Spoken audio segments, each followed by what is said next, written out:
तो यहाँ पर सब बच्चे देखेंगे स्क्रीन पे ही हमारे पास एक साइट है PHET, इसके थ्रू हम एक्सपेरिमेंट कंडक्ट कर रहे हैं। देखो इसके अंदर हमने यहाँ पर 2 सोर्स लिए हैं, 2 स्रोत लिए हैं, और ये पहला सोर्स है, ये दूसरा सोर्स है। क्योंकि मैंने आपको पहले ही बताया था कि आज की डेट में 2 लेजर लाइट का यूज करके हम 2 कोहेरेंट सोर्स यानी 2 कला संबंधी स्रोत बना सकते हैं, इसलिए व्यतिकरण संभव है। लेकिन पुराने टाइम में जब एक्सपेरिमेंट हुआ था तब उन लोगों के पास ये सोर्स नहीं था, उनके पास तो बल्ब था। तो उन्होंने बल्ब जलाया और बल्ब के सामने क्या कर दिया, इस तरीके की 2 स्लिट लगा दी। कैसे भाई, कागज लगा दिया, 2 पे पिन से होल कर दिए, तो 2 स्रोत बन गए। लेकिन हमारे पास यहाँ पे क्योंकि 2 लेजर लाइट है तो हम लेजर लाइट से इस एक्सपेरिमेंट को कंडक्ट करते हैं। तो बच्चों मैंने पहली लेजर लाइट स्टार्ट करी और दूसरी लेजर लाइट।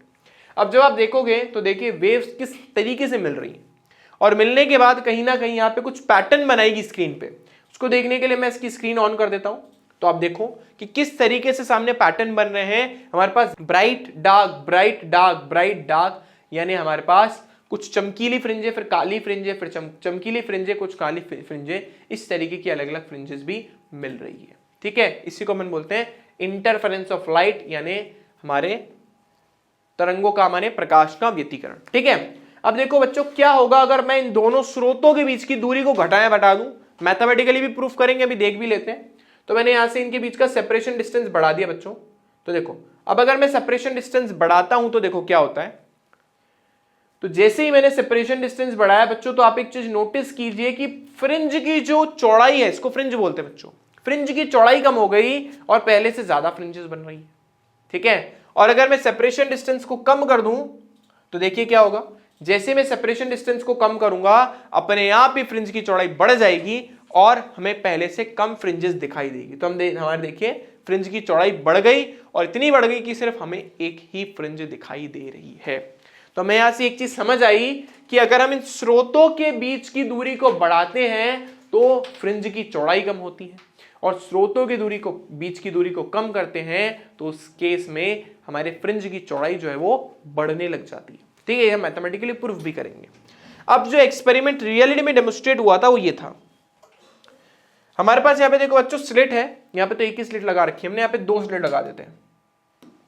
तो देखो यहाँ पे हमने 2 स्लिट लगा दी और स्लिट की विड्थ को मैं थोड़ा सा कम कर देता हूं। चलिए, तो देखिए मैंने स्लिट की विड्थ को है कम कर दिया है।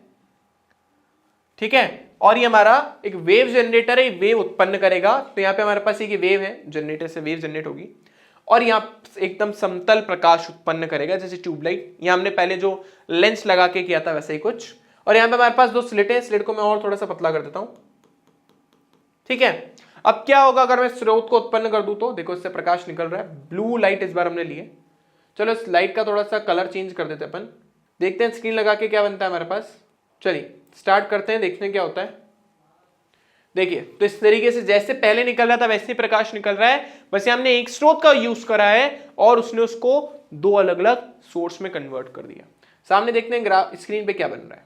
देखिए स्क्रीन पे पहले जैसे पैटर्न बन रहे हैं, स्क्रीन पर पहले जैसे dark bright dark bright dark bright के पैटर्न बन रहे हैं। और ये जो प्रॉब्लम है ये इसके बीच की दूरी को घटाने बढ़ाने से उत्पन्न होती है। जैसे आप दूरी को बढ़ाओगे फ्रिंज उतनी ब्राइट बनती जाएगी। हमारी एनसीईआरटी में एक प्रश्न भी है, क्या होगा अगर मैं इनके बीच की दूरी को बढ़ाता जाऊं। तो देखो स्रोत और स्लिट के बीच की दूरी को बढ़ाने से देखो क्या होता है। जैसे जैसे हम स्रोत और स्लिट के बीच की दूरी को बढ़ाते हैं हम उतनी ज्यादा ब्राइट फ्रिंजेस पैटर्न जो है हमें मिलने लग जाते हैं, जितनी ज्यादा ही दूर रहेगी। देखो और दूर कर दूं मैं, देखो फ्रिंज पैटर्न पहले से और ज्यादा ब्राइट बनेंगे। देखो पहले से ब्राइट बन रहे हैं। अगर मैं इसको इसके पास में रख दूं, स्रोत के पास में रख दूं स्लिट को, तो देखो क्या होगा, जो फ्रिंज पैटर्न बनेंगे वो बहुत लाइट बनेंगे, बहुत हल्के हल्के बनेंगे, ना के बराबर बनेंगे, दिखेंगे भी बड़ी मुश्किल से। ठीक है, स्क्रीन पे दिख जाए बहुत बड़ी बात है, बहुत ही लाइट दिख रहे हैं, आपको तो क्या ही दिख रहे होंगे। ठीक है, तो मतलब स्रोत और स्लिट के बीच की दूरी को बढ़ाने पर जो इंटेंसिटी है यानी जो इनकी तीव्रता है वो भी बढ़ रही है, और स्रोत और स्लिट के बीच की दूरी को कम करने पर इनकी तीव्रता घट रही है। हम प्रूफ करेंगे। तो आई होप बच्चों इतनी बात सबको क्लियर हो गई होगी।